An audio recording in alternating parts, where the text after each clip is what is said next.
All right. So we've been talking about theme. So we're going to keep talking about that today a little bit and then discuss how we actually find the theme in a story. So a theme, like we've been talking about, is the underlying message that the author wants you to know. So what a theme is not, it is not a topic. A topic being the subject of the story. It is not a conflict. It is not the problem in the story. It is not a plot, which is the series of events that make up the story. So, how do we find the themes? We find the themes by the author's choices in the text. And those choices include the setting, where it's located, the mood, the characters, the plot, the conflict.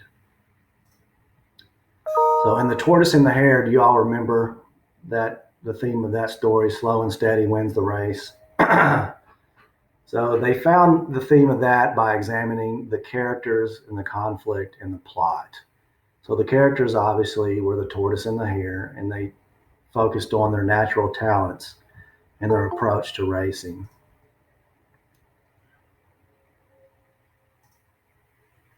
Hang on a second.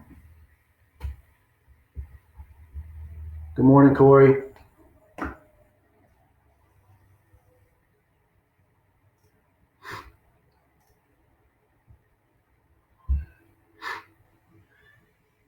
So the talents, the tortoise wasn't very fast, but he learned that if he worked steadily, he could succeed. The hare, on the other hand, was very fast, but he was confident that he could succeed on his talent alone. The conflict of that story was that the character who's slow but works hard, or the character who's fast but overconfident, which one of those is going to win the race? The plot shows readers that slow and steady working towards a goal is more successful than assuming your talent will make you a winner like the hare did. You've already done this story. You know that, right? I do know that, but this is leading to something else. So after examining all of those story elements, they came up with a theme being slow and steady wins the race. So the author may not, there may be more than one theme that the author is trying to convey.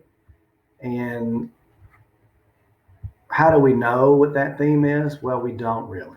We have to look at those elements and decide what we think that the theme is going to be.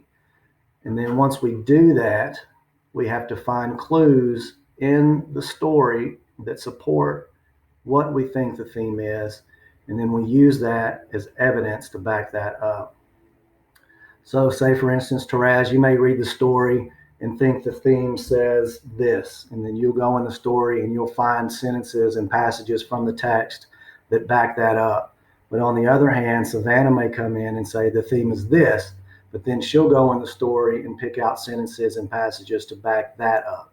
So as long as you can find sentences and elements in the story to back up what you think the theme is, then that can be what the theme is of the story. So we're going to look at this story right here. It's called The Mouse House with a Cat Problem. Now I'm going to read this to you, so bear with me, and then we'll go through and discuss how to find the theme. So I'll go through this as quick as I can. So one day in a home where house mice ran freely, a cat came to live. Suddenly, the mice could no longer have parties on the kitchen counter, watch movies from the couch, or nibble cheese at midnight. So they held a meeting to find a solution to this cat problem. I propose we catch the cat in a trap, said one mouse, but such a big trap would take too long to make. I propose we lure the cat outside with some cheese and then lock it out. But the cat's door had no lock. I propose we tie a ribbon with a bell on it around the cat's neck so that we always know when he's approaching, exclaimed a third, and after much twittering, the mice agreed. But trying to tie that ribbon on the cat was like trying to stay on a bucking bull in a rodeo ring and tie a ribbon around it. Impossible.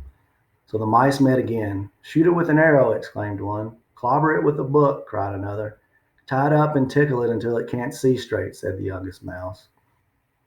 Then, with a great sigh, the oldest mouse stood up and spoke. It is easy to propose impossible solutions, the old mouse said. Much harder to think of an achievable one. Oh, he is wise, they all agreed, except for one. Really? Really, that's it? That's your contribution? While I say that it's easy to make wise sounding observations and much harder to come up with an actual solution, this was a direct challenge. Could the oldest mouse come up with an achievable solution? Yes, after pondering the problem at length, the oldest mouse finally had it. Feed the cat. What? Sacrifice ourselves? No, no, no. Leave the cat table scraps to eat until it gets so heavy that it no longer wants to chase anyone. It was a brilliant and very achievable solution. So that's what they did, and all their cat problems were soon solved, except for the snoring. You see, the cat started sleeping a lot more and developed a loud snoring habit. But how they solved that problem is the subject of another tale. So now what? So let's examine the elements of that story so we can find the theme. So again, to find a theme, we think back on the elements of the story, and especially those that left a strong impression on you. And then we look at each of those elements as a clue to the author's central observation or the author's underlying message. So what story elements can you identify? So what was the setting? Can somebody tell me what the setting is? It's right there on the screen. Where are they? This is the setting is a home. Right, they're in somebody's house. So you think the about characters are right. Mice and a cat. Yeah. The conflict is the problem of how to get life in the house back to the way it was before the cat arrived. Correct. So we know all those things from the clues in the story. So let's look more closely at the characters. So the two characters that stood out the most were the young mice and the old mice. The young mice, because he kind of challenged the old mouse, because he said you can find achievable solutions. And the old mouse was old because he got challenged. He was the other one that stood out. So they're distinguished from each other by their ages, obviously. So what can we infer from that fact? Well, age must be important to this story. It might even be an element of the theme. So now let's look at the plot. So if we were to map the plot on this narrative arc that you see here, what do we notice? Well, we outline all of the different steps that happen in the story. Mister, do you even know the theme? Well, that's what we're getting to. Okay, let me tell you what the theme is. Okay. The theme is you've literally just said it. It's not the age. The whole theme is you don't challenge people just how old they are. That's like if the whole theme is the little mouse was challenging an old person, that will mean the theme is about don't challenge someone that's age is bigger or higher than yours. Okay, so respect your elders. I didn't say that. Well, it's the same thing. I said, yeah, but you respect elders, but not some. I'm sorry, but yeah, that's what it's about. Right, same message though, right? Basically, you think? No. Well, why not? Respect your elders is not the same as don't challenge. Respect your elders it's not the same, but because it is the same, but this is totally different. Challenge your elders is not the same as respect your elders. Okay, I see. Even though you may not respect them, you still don't. I respect my elders. It's just some people that you can't respect because they don't give you respect back. Right. I wasn't saying that you don't do it. I'm just in general. Oh yeah, because I'm just saying I don't respect people who don't respect me. That's how I was taught. Gotcha. Okay. Well, that makes sense. But that could be the theme. So let's keep reading to see if maybe that's it. And again, remember what I said. As long as you can find evidence in the story to back up what you think the theme is, then that could be an underlying message of the story. So Taraz, you may be correct. So let's look at the plot again. The cat arrives and limits the mice's freedom. They can't go out and play. So they get together and try to solve the problem, and they try a solution and fail. And then the oldest mouse comes out and offers an observation, but no solution. So then that's when the young mouse challenges the oldest mouse. And then the older mouse comes up with a solution. They try that solution, and the cat stops chasing him and starts snoring. So we see that the older mouse is the important part of the plot of that story. And at the climax of the story, that's where it really comes in. So that's a clue that the oldest mouse's actions are important in determining the theme. So let's think about the oldest mouse. So what else is important in the story about that character? Well, he says it's easy to propose impossible solutions, much harder to think of an achievable one. And then they all agreed, except for one that said, oh, he is wise. So we think about, oh, he's wise. That could give us a clue. And then the younger mouse said, really? Really? That's it? That's your contribution? Well, I say it's easy to make wise sounding observations and much harder to come up with an actual solution. So this was a direct challenge to the oldest mouse. So now the wisdom, remember they all said that the old mouse was wise, except for the young guy didn't say that. So now that puts into question the oldest mouse's wisdom.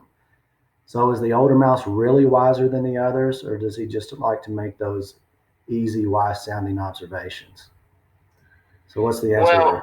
Now, one thing about old people are very smart because even 30-year-old people or people that's older than me are very smart because they've been in this world longer than me. So which means they know more, and which means they know how the world is. So what you're talking about, a little mouse, is yes, probably the old mouse is very wise because he's older and he knows. That's exactly right. He's been around for a while, so he's experienced a lot of things, right? So yeah, Therese, you're right. You're exactly right. So the answer is he is wise. And why do we know that? Because like Therese said, he's been around a while and he knows he's experienced a lot of things, so he knows how to get things done. And in this instance, he came up with a brilliant and achievable solution to the whole problem of getting the cat to stop chasing him. So if all the story elements are clues to a theme, so what might the theme be? And then as Therese said, if you're older, you're wiser. So with age comes wisdom. So Therese, you're exactly right. So you nailed it. Nice job. Thank you. But like I said earlier, some classmates may disagree about the theme, but just remember, as I said, as long as you can find evidence in the story to back that up, then that could be considered a theme. Okay? So does anybody have any questions?